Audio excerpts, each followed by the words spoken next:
everybody. Samuel Allred here. Welcome back to the Persistence Outdoors podcast. Today we're finishing up our mini-series on turkey hunting. If you've been with us for the last couple weeks, we've covered a whole lot of content. We've covered why turkey hunting is so great for beginners, how to pattern your gun, how to find and call turkeys, and a whole lot more. So if you're looking for any of that content, go check out the previous episodes. Today we're going to get into the fun stuff. We're going to talk about the actual hunt, what that looks like, a few different turkey hunting strategies, and we'll also cover where to shoot a turkey, how to gut a turkey, and all the things that happen after the shot. So lots to come. I think it will be fun, and my hope is that with this information, you'll be prepared and confident when you get out turkey hunting this spring. Let's get into it by talking about a couple different ways to hunt turkeys. The first method, and maybe the most popular, is calling them in. Calling involves making turkey sounds to take advantage of the breeding season or just turkey's social nature to call in a male turkey and shoot a tom. There's all sorts of calls you can use, all sorts of sounds you can make, but mostly you're just trying to communicate with the birds and make them think that they should come over and check you out. And in the breeding season, in the spring, we are trying to get the toms to come expecting that there's a hen there that they can mate with. As we've talked about, this is actually reverse from nature. Naturally, the male turkeys will make that loud gobbling noise to attract female turkeys to them. But they can be curious enough in the spring to come check out your call if you sound convincing. There's a couple different strategies for calling turkeys. One strategy is to go out and scout and roost a gobbler. So in the evenings, turkeys fly up into tall trees where they can stay away from predators on the ground, and they go up and sleep in these tall trees. If you're out scouting and you find a roost, you can find a place where a turkey has flown up into a tree, preferably a male turkey, right? One that you can shoot. And if they're up there, there's a good chance that they are going to be in that same spot come morning. So once you roost a gobbler, that's what it's called, you can come back the next morning very early before sun comes up, creep in and get within the vicinity of that roost and try to call to the gobbler while it's still on the roost. You want to get in well before the sun comes up so that you can creep in under the cover of darkness.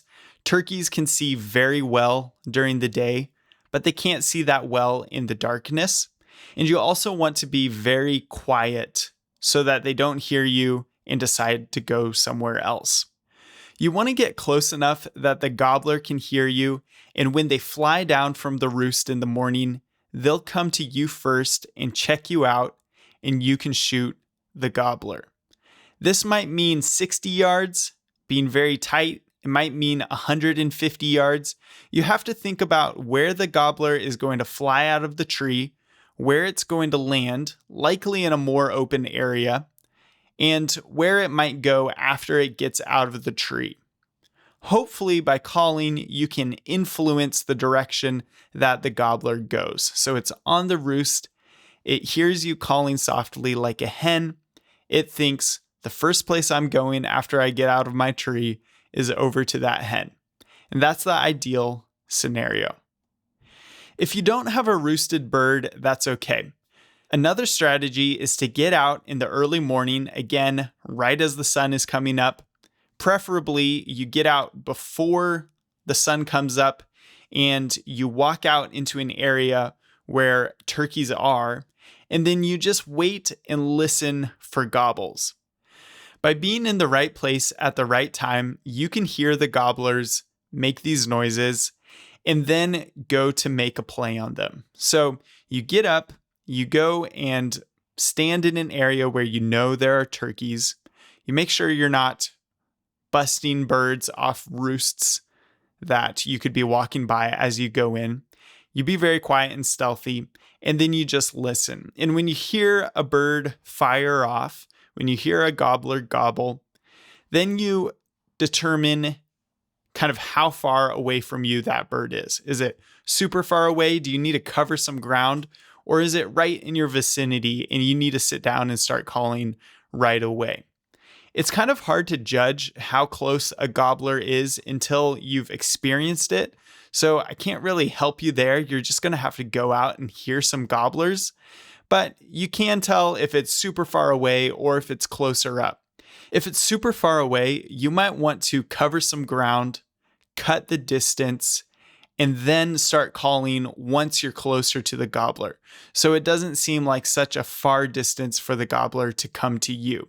You can be quiet, you can cover that distance and make it so that the gobbler only has to come 50 yards instead of having to come 300 yards, for example. Another way to locate gobblers is to use a locator call.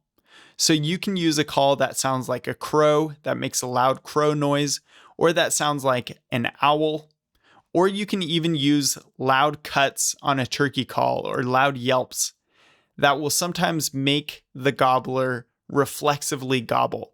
People call it a shock gobble, where a male turkey hears a loud noise and just reflexively lets out a gobble. And that habit or that reflex of shock gobbling is very helpful when you're trying to find turkeys. The reason why you might use a call or a crow call or something like that is that way you can make a loud noise without cluing in the gobbler that people are there.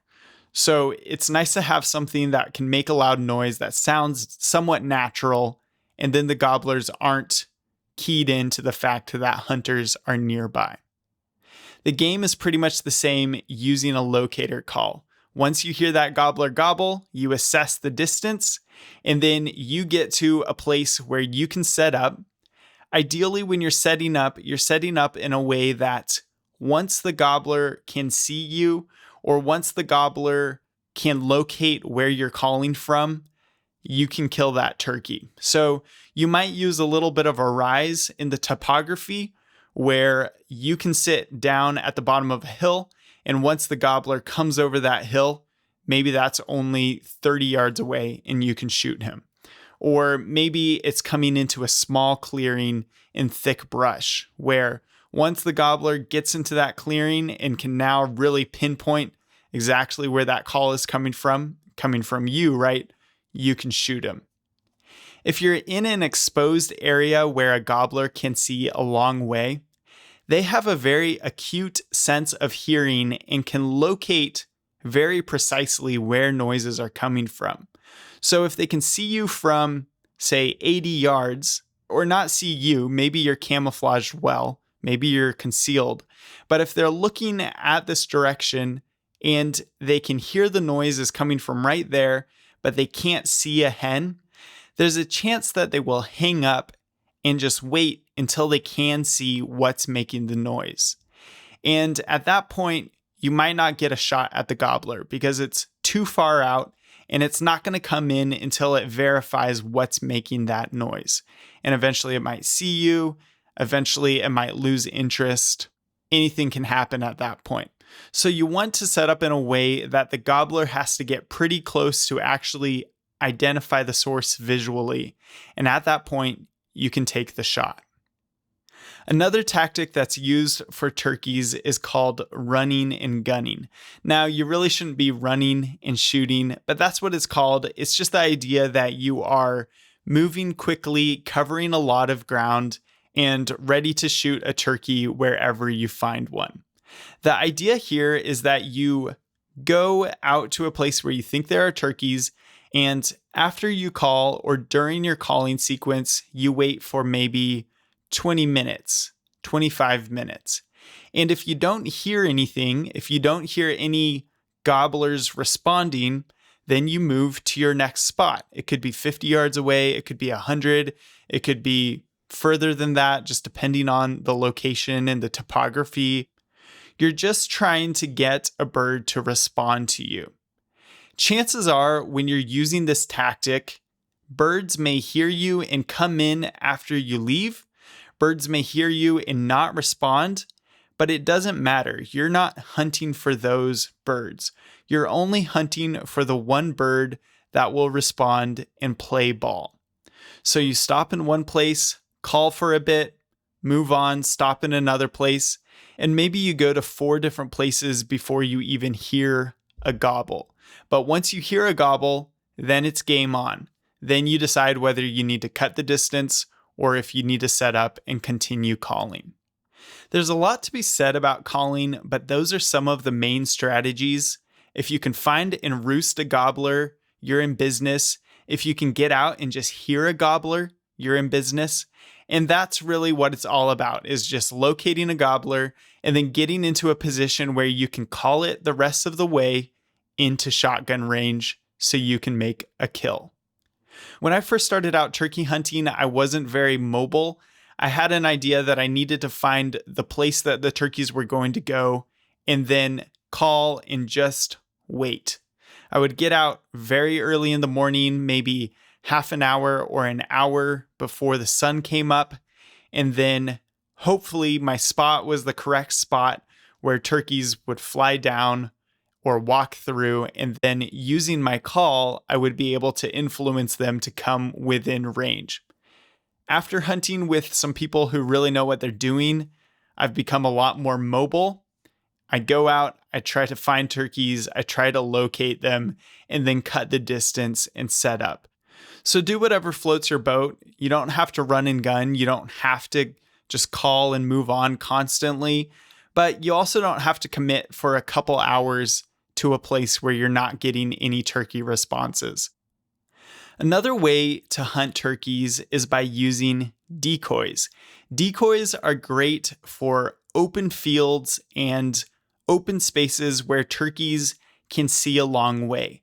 And like we were talking about, how you want to set up in a way where a turkey can't locate the source of the calling until it's too late.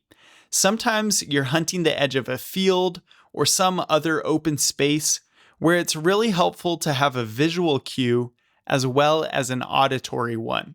The tom looks over and sees that there are turkeys over where the turkey noises are coming from, and that makes them more comfortable to actually come in to range. There's a couple different decoys that you might consider using. The first decoy that a lot of people see or would associate with turkey hunting is a strutting tom. It looks like a tom with its tail feathers fanned out, like it's parading around for the ladies. A strutting tom can be good in the early season when birds are fighting for dominance. In that early season, they're just trying to figure out the pecking order, and the toms still have a lot of energy and fight in them as they try to figure out who's going to get the rights to breed with the hens. Using a strutting tom can be hit or miss though. Sometimes birds will assess your strutting tom and think, I can't beat that guy, and they'll just leave. Or as the season progresses, they'll get tired of fighting, and for whatever reason, they'll just think, hey, I'm not into this, I'm going to go the other direction. So if it works, it's likely to be exciting, and it may draw in a big, mature turkey who wants to come in and fight. But if it doesn't work, you're likely just going to see turkeys going the other direction. A strutting tom decoy pairs well with some hens, especially in the very early season again, because in the very early season, the turkeys are still flocked up. And so having a larger decoy spread seems natural, and you might have a tom strutting for all these different hens. The next type of turkey decoy you might consider is just a single hen. A single hen is probably the most versatile decoy, or at least it's the least risky decoy. They're not threatening to toms, and they may pull toms in. They're usually not going to elicit aggressive behavior, except if it's from other female turkeys who are at the top of the pecking order. but they can comfort a tom or provide that visual cue that helps them to close the distance that you need so that you can actually shoot the tom. A single hen is useful most times of the year. You might not want to use only a single bird in the very early season because it doesn't make sense that it would be alone and not with a flock. But through the rest of the season, a single hen, maybe in a feeding position, is a safe bet. The third decoy setup, and my favorite, is the hen and Jake. I told a story 2 episodes ago about how I used a hen and Jake to kill my first turkey. And it's a really fun setup. You take a hen and you put it on the ground. You make it look like it's in a position that is ready to breed. So just on the ground, or you can even use a stand-up hen just a little bit in front of a Jake. And then you take the Jake and you put it behind it. So when turkeys mate in the wild, the Jake is going to stand on top of the hen.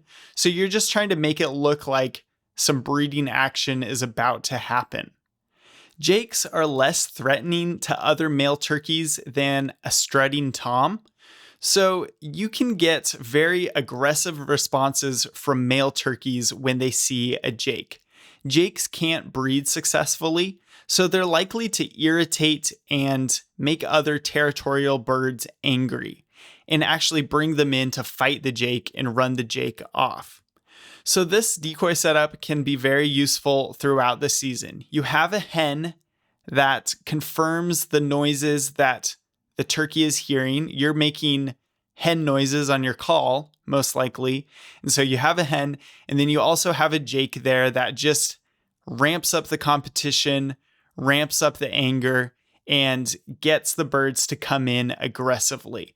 And when they're coming in focused on that Jake, they're not focused on you. And it helps you to get a shot opportunity without being busted. Decoys are fun and they can definitely be effective. To me, though, as a new turkey hunter, I really thought that decoys were kind of the magic bullet. I thought you had to have decoys to hunt turkeys. And the truth is, lots of people kill turkeys without decoys. And some people prefer to hunt turkeys without decoys. And there's a few reasons for that. First of all, decoys can be a pain to haul around. They're big, they're bulky, they're just hard to walk with. So if you don't want all that extra gear, you might leave the decoys at home. Another problem you can encounter with decoys is sort of the inverse of what we were talking about earlier. Say a tom turkey comes in and sees your hen decoy. Well, at this point, naturally, the hen would go to the tom turkey. And there's a possibility that, again, the tom comes, they see the decoy, and instead of coming all the way in, they start strutting just out of range, just at 50 yards, and expecting your hen decoy to come over to them. So decoys can work for or against you, and they're not entirely necessary to kill turkeys. That said, if you use decoys and they work, you're likely to get aggressive responses from birds and lots of action, and that can be super fun. When I'm using decoys, I like to place them at a known distance, usually 20 yards away works well for me. And that way I know that once the birds are getting close to the decoys, I can shoot them. They're well within range. You could also bring them even closer if you need to shoot them closer because of limitations with your shotgun. Maybe you've patterned your shotgun and it's only good to 30 yards. Maybe you put your decoys at 15 or 10 yards. You generally don't want to put them out in a way that will draw attention to you. So it's not a bad idea to put your decoys off to the side of your shooting lane so that when the turkeys come in, they cross your shooting lane, but they're not focused directly on you. When I say shooting lane, I just mean the open area through the brush or through the trees that you're sitting in where you will be able to take a shot. Oftentimes, when you're sitting down, when you're trying to stay concealed, you won't have a 180-degree view in front of you. Oftentimes, there will be trees in the way or bushes. So you want to think about your shooting lanes in how you can set up the decoys so that the turkeys pass through your shooting lane but aren't focused on where you're hiding. A third way to hunt turkeys is by spot and stalk. Sometimes you'll hear this called bushwhacking. Make sure that this is legal in your state before you do it. In some states, it's only allowed for turkey hunters to call birds in because there are so many turkey hunters out in the woods wearing camo at the same time. And so if you start stalking in on birds, you can create safety issues where multiple people are stalking the same bird and potentially shooting in the direction of each other. But as long as it's legal, it's a perfectly legitimate way to hunt turkeys. It's not the purest way to hunt turkeys, but if you're in the West or someplace where there is significant visibility, there's nothing wrong with a spot and stalk. If you're going to spot and stalk, bring some binoculars and go find a high point where you can see some country and just look for turkeys. You can also combine this with the other strategies, of course, of listening for turkeys or calling for turkeys. But the idea is that you're going to go out somewhere where you can see a ways and see if you can spot some turkeys. Once you spot them, you can decide how to make a play. Either you're going to go in and try and cut them off on their travel route, or you might find a place where they are going. So maybe they're going to a food source, or they're going to a strutting location where they'll just lounge and the male turkeys will show off for the female turkeys, or maybe they're heading back to their roost, something like that. So you want to figure out a place where you can meet up with them, either by ambushing them or catching up with them as they're traveling. Once you determine your strategy, you can get close, and at that point you can try and actually stalk the turkey into range, or you can then turn it into a calling session and try to get the turkeys to come in to you. I can't stress this enough. All of these methods can be combined and modified. Maybe you're sitting with a spread of decoys and calling and just nothing's happening. But then way down the field, you see some turkeys and you think, I can't take all my decoys down there. Well, then it turns into a spot and stalk hunt. So you head down the field, leave your decoys for later. You catch up with the turkeys at the end of the field. And at that point, you make a play by calling them in, or maybe you just stalk in on them. As long as it's safe, the outcome is the same. And so do whatever works. Some people feel very strongly about calling in turkeys. And if that's you, that's great. It's sort of more of a purist method. Some people feel like it's more sportsman's-like, and it is highly challenging. But just choose a style that you enjoy. And as long as it's legal, as long as it's safe, have at it. So now that we've covered some of the main methods for turkey hunting, let's talk about what time of day you want to hunt turkeys at and what sort of weather turkeys like. Turkey hunting is traditionally an early morning pursuit. It's often helpful to get into a turkey zone before the sun comes up. Some people say get into your spot an hour before first light. Other people are just walking in as it gets light. I think it depends on the setup. If you know a turkey is roosted in a tree, you want to give yourself plenty of time to creep in quietly and get settled in the cover of darkness. And then as the sun comes up and as they're waking up and becoming more active, you don't have to move around. So you can be completely comfortable and just start calling with very little motion and hopefully get the turkey to come to you. Now, if you don't have a turkey located or you're going into a new area, it might not be helpful to go in an hour or half an hour before sunrise because you don't know where the turkeys are. So in that situation, you still want to get in early so you can hear the turkeys as they're waking up. But it's not imperative that you've set up and got yourself situated the way it is if you are hunting a bird that you've located. There's a good chance that you'll have some action around first light, but if you don't, don't worry, there's still possibilities of killing a turkey throughout the day. So often after that first flurry of action around first light and maybe the hour after first light, sometimes the turkeys will quiet down a little bit. They will be occupied with the hens that they have found. But at some point in the mid-morning, maybe after 9:30 or 10 a.m., they can get a little bit bored with the hens that they've been with, and toms may be more likely at this time to wander off and search for new hens and new opportunities. So maybe you were interacting with some gobblers right around first light or in the hour afterwards, and then they went quiet for a while. It may be worth it to stay out a little bit longer and see if that activity ramps back up. If you've only got part of a day to hunt though, I would recommend that you prioritize that early morning around first light and the few hours afterwards. Hunting in the evening is not as common. It is possible to call a bird in the evening, but they tend to be a little bit quieter, and most evening hunting strategies revolve around hunting near the roost. So the turkeys will fly down from their roost at the beginning of the day, and then they'll go about their day. The gobblers will be finding hens, they'll go feed, and then towards the evening, they are going to start making their way back towards the roost. So if there's an undisturbed roosting tree or trees, they may be coming back to the same place that they left in the morning. And sometimes a little bit of scouting can tell you this. You can find their roosting tree, and if they're not disturbed, they may just stay in that same pattern where they go from that tree to a feeding area and then back throughout the day.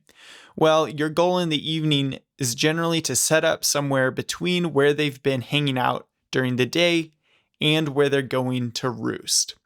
Preferably, you don't want to set up right under the roost, because knowing where the turkeys are is valuable information. And if you set up right under the roost, you risk busting up their pattern and making them go somewhere else.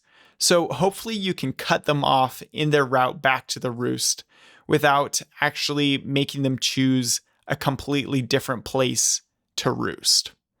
Another reason why you wouldn't want to set up right at the base of a roosting tree is that turkeys will need to take sort of a running start to get into their tree. They'll launch themselves either from higher elevation or from a clearing, and usually it's going to take a little bit of ways for them to fly back up into the tree.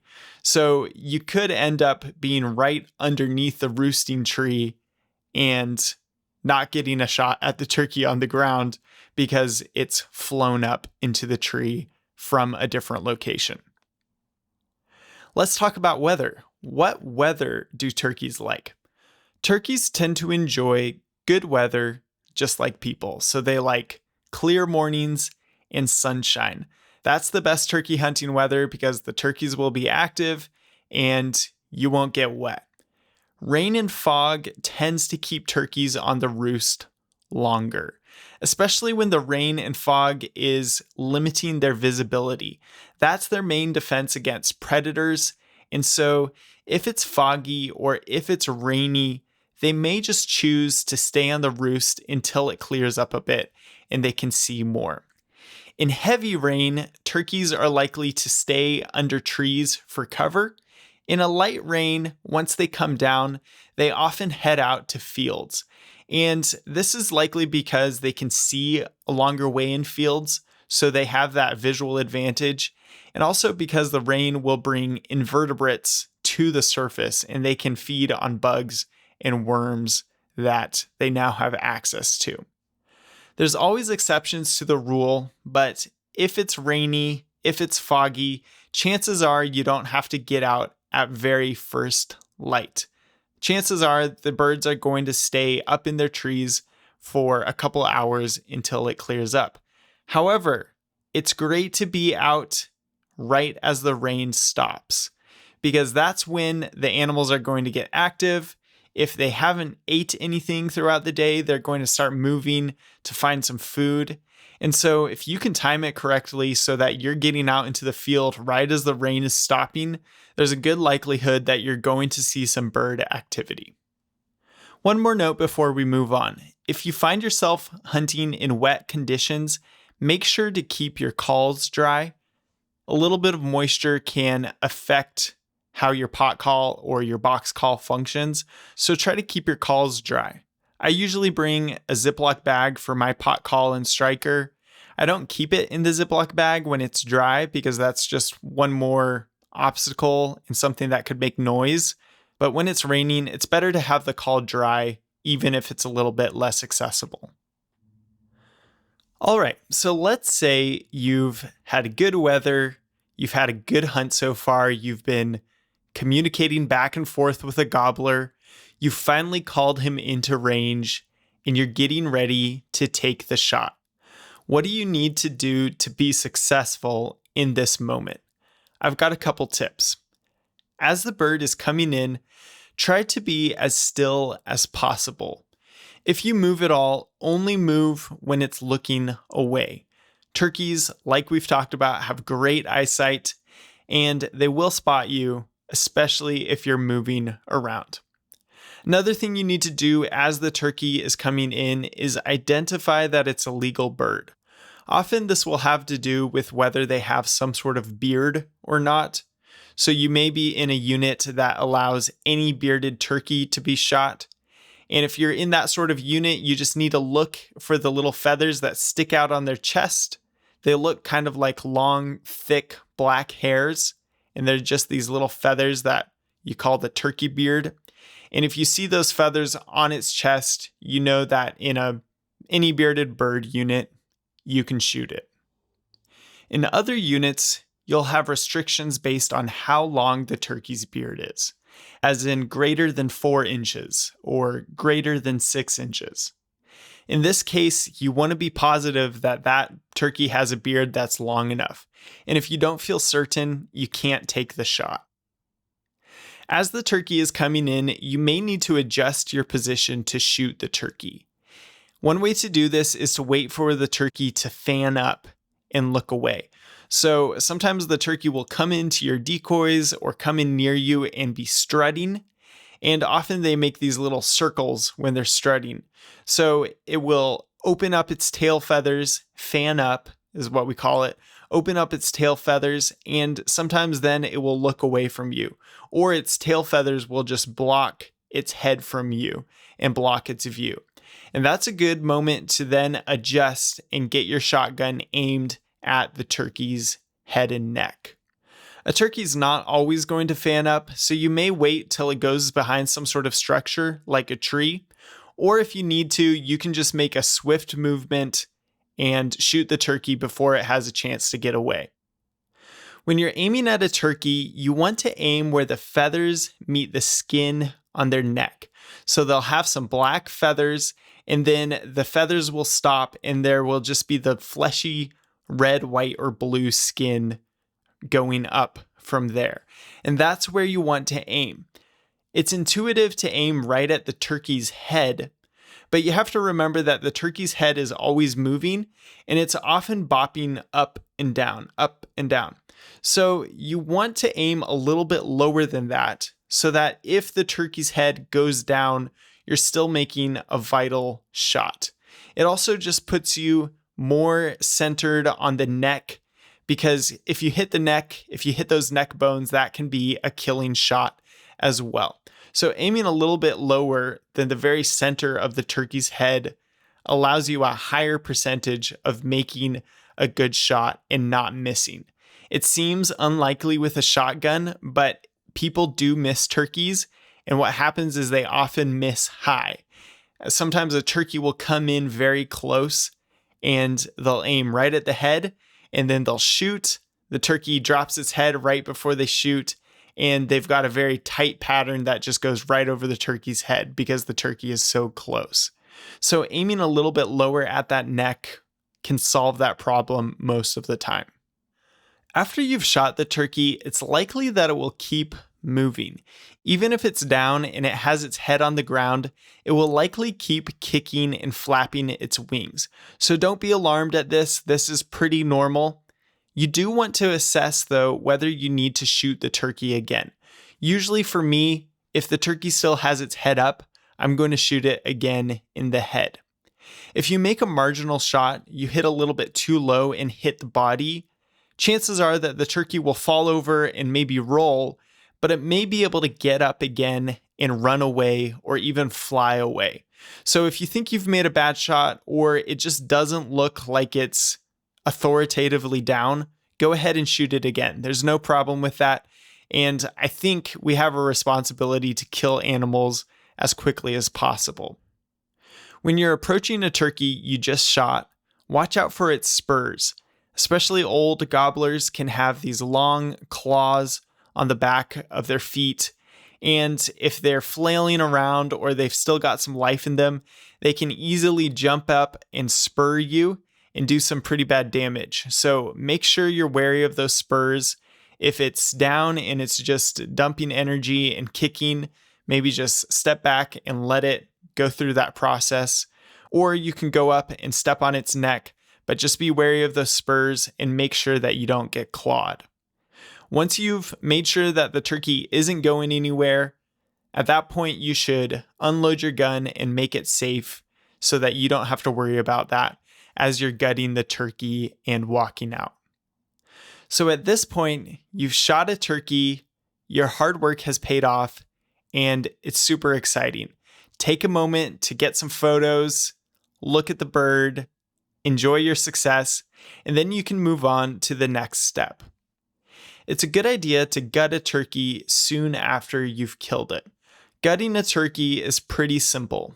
You're going to lay it on its back and find its breastbone, which is in the very center of its chest. The equivalent of its breastbone on a person would be the sternum.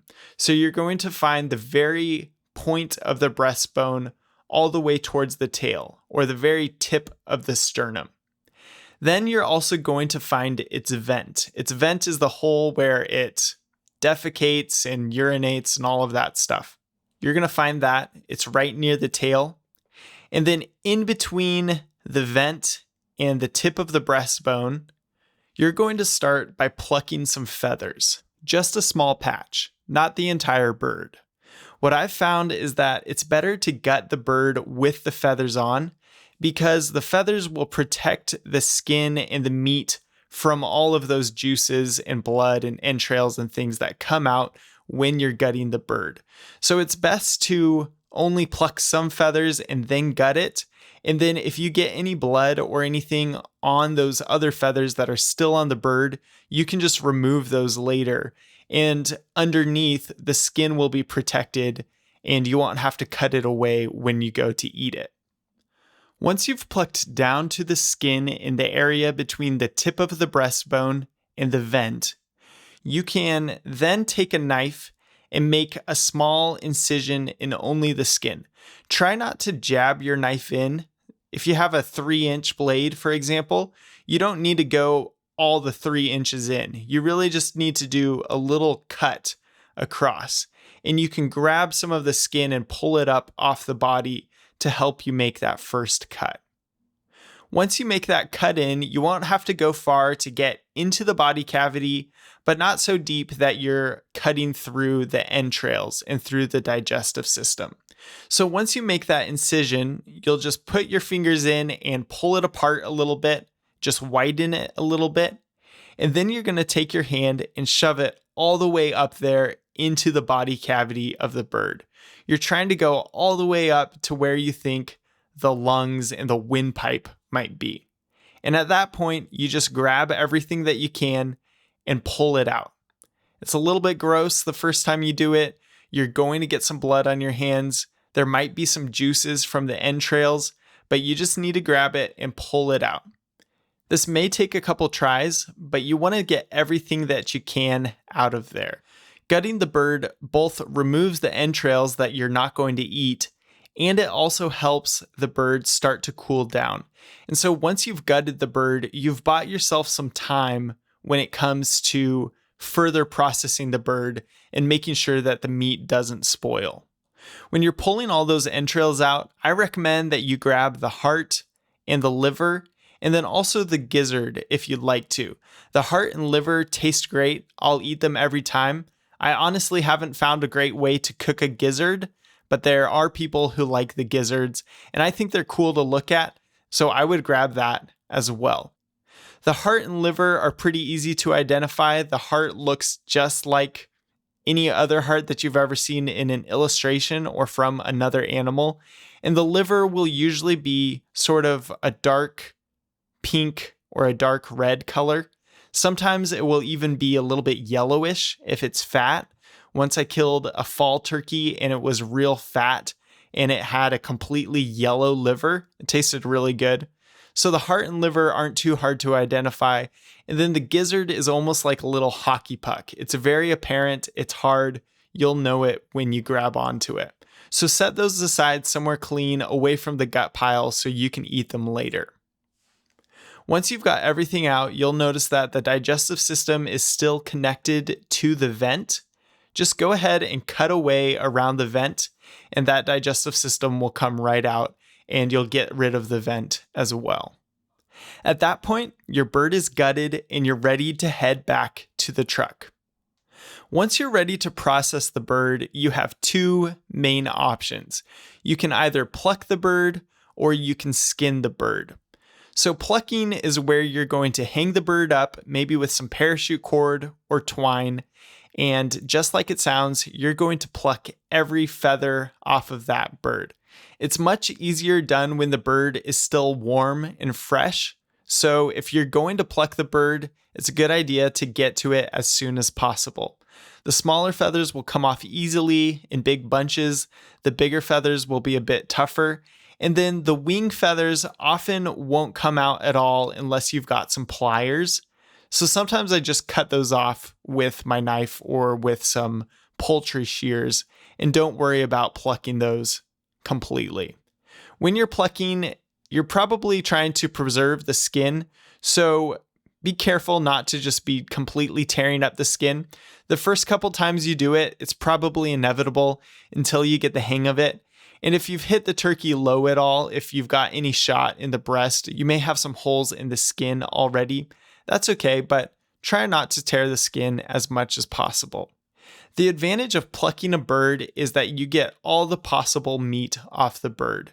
Not only do you get the breasts and the legs, you also get whatever meat is on the wings, you get meat along the back, you can use the carcass to make stocks and broths, you can get all the skin and you can get the collagen from the skin when you're making a stock or a broth or a soup or something like that. So plucking the bird is the best way to make use of all of the edible portions of the turkey. Now, skinning is a little bit different. When you're skinning a turkey, you're just going to put it on its back like you did when you were gutting it, and you're going to make an incision through the skin down the breastbone. And you don't have to really pluck any feathers for this. Turkeys do have skin that the feathers are attached to.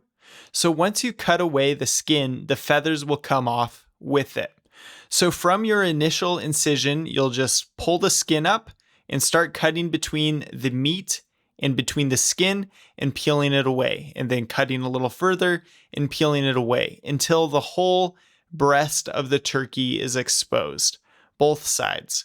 Once that meat is all exposed, you're just going to cut down the center on either side of the breastbone. At this point, it's just like carving a rotisserie chicken or carving a Thanksgiving turkey, except the meat is raw. But you just start carving, and down the middle is that breastbone. You stay as close to that breastbone as possible. Everything that looks like a chicken breast or a chicken tenderloin, if it looks like meat, you can eat it. Once you've got those breasts out, you can then move lower and cut away around the legs and do the same process for getting the legs out. And again, it's just like carving your Thanksgiving turkey. So you just cut away the skin and feathers, and then you'll have to cut around that joint to get the legs out. And then you'll also have to cut around the knuckle to get the feet off of that big turkey leg. When skinning a turkey, it's pretty common to just take the breast and legs, and those are the portions of the bird that are going to provide the most meat. That said, you're still missing out on any wing meat, any meat along the back. You're still missing out on the bones. So while it is easier than plucking, you're still missing out on a sizable portion of edible turkey. Personally, I prefer to pluck my birds, but I could see a scenario in which it would be better to skin a bird, and that might be if it was very hot and you had some worry about the meat spoiling. If it was a late season hunt and you were out there and it's 90 degrees and it's a long walk back to your truck, it may be a good idea to skin it out so you can get the main portions of meat and get those cooled down and prevent them from spoiling. But usually you'll have time to pluck the bird, and that's what I'd encourage you to do. Once your bird is fully plucked, it doesn't hurt to give the body cavity a rinse, as long as you keep it cool. Usually you don't want meat to get wet, but if you're back at your home and you're just rinsing it in the sink, you can get it right into the refrigerator after that, and it's going to be okay. So you can give the body cavity a rinse and get that extra blood and whatever else is in there out of there. You may also find that you still have some little feathers in the meat or feathers that are stuck to the meat. After you cook the bird, these won't kill you. It's just a little bit of fiber. But if you want to get them off, you can pluck them off, or you can use a lighter or a blowtorch to burn them off. Especially for people who don't eat much wild game meat, the presentation is important. So if you're feeding it to someone else, it may be a good idea to take that extra step. A wild turkey is going to be much different than a domestic turkey. They're likely going to be more lean. They're likely going to be a little bit more tough. And I recommend cooking the different parts of the turkey in different ways. So here are a couple ideas. With the breast, it's similar to a chicken breast, but maybe a little bit tougher and a lot bigger. One way I like to cook the breast is using it for fajitas or stir fry. You can also cut the breast into cutlets and pound it out and bread it and make schnitzel. And that's really good. It's kind of like an adult version of a chicken nugget. With the legs are a darker meat and they're really good prepared in a slow cooker. I like to make a barbecue pulled turkey. Some people like to make turkey carnitas. I don't like carnitas, but the barbecue pulled turkey is pretty good. I also like to use the legs for soups. You get that bone in there, you get all of that connective tissue, and you cook it down in a slow cooker, and then you have this rich broth to work with. Really, most of the parts of the turkey are good in a soup. If you didn't mess up the neck too much, you can throw the neck in there, the skinned or plucked neck. You can throw the neck in there, and you can throw the back in there. Say you've taken the whole turkey and prepared it some way like smoking the whole bird. You can then take the carcass and break that down and turn that into a stock or a soup. And that's really good. In fact, that's probably my favorite way to use a turkey is just make some sort of turkey noodle soup. It sounds basic, but it's really good, and you don't have to worry about it being a little bit too dry or tough if you've cooked it in a slow cooker. Like I mentioned earlier, you can also eat those organs. Heart from animal to animal, in my opinion, tastes very similar. A heart from a deer and a heart from a turkey, they're going to be different and especially different in size. But in my opinion, it tastes very similar and it's pretty good. Liver can be a little bit different. If you're going to eat the liver, I would recommend you eat it the day of.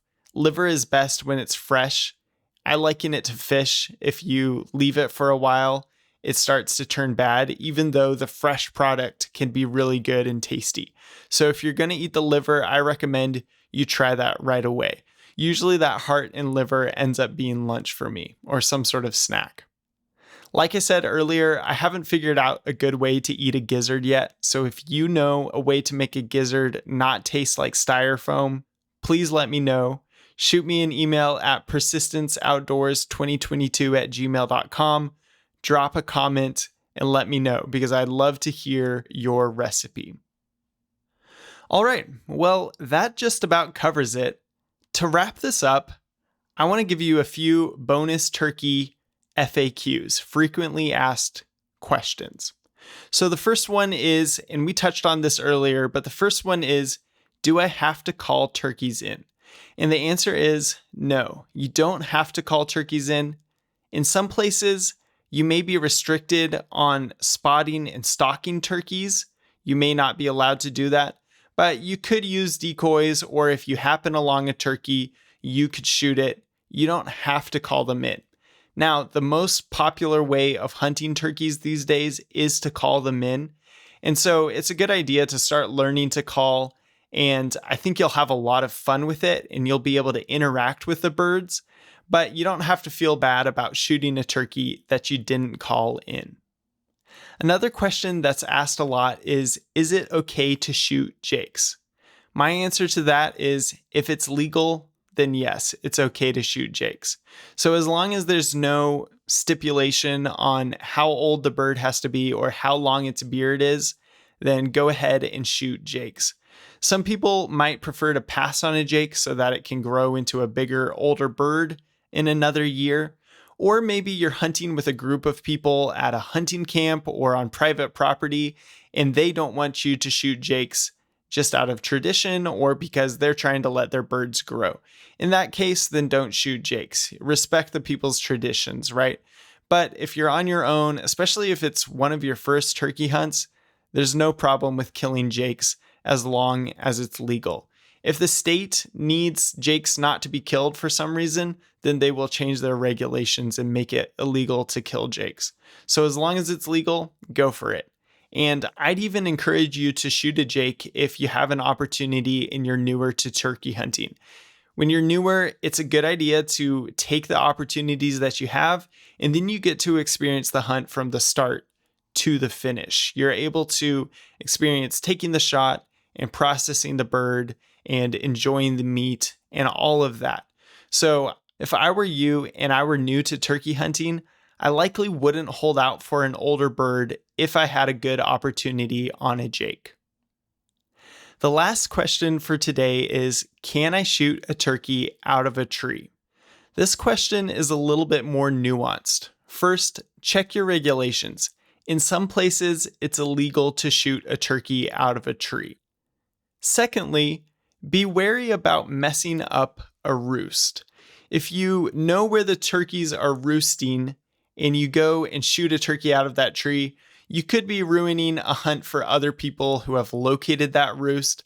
All the turkeys are then going to fly away and go somewhere else. Whereas if you leave the roost alone, the turkeys could fly down, people could shoot them in other locations, but they might still use that roost, just depending on the area and the hunting pressure. So think twice before you mess up a roost. It could be a good opportunity for you to kill a bird the next day. It could be an opportunity for other people to kill a bird the next day. And some people just find it unsportsmanlike. They think that once the turkey has made it into the tree, they've earned their rest. They can live another day. And what's better than another day of hunting, right? Ethically, I don't have a problem with shooting a bird out of a tree if it's legal. I think if you've got a tag and the state has accounted for your harvest of that bird, in the grand scheme of things, it doesn't make a huge difference. Now, it may make a difference to you. You may find it more exciting, more fun, more fulfilling to call a bird in or to hunt it on the ground and have that extra challenge. So it is a personal decision, but ethically, I don't have a problem with it. Just be careful about messing up roosts and realize that other hunters may not appreciate it. Well, guys, I think that wraps up our mini series on turkey hunting. I hope that this has been helpful for you and that you're feeling well prepared to go out and hunt turkeys this spring. If you have any other questions, feel free to shoot me an email at persistenceoutdoors2022@gmail.com or drop a comment in the comment section in Spotify. I'll be sure to answer those and get you on the right track. With that, keep practicing your calling, and I'll catch you next week.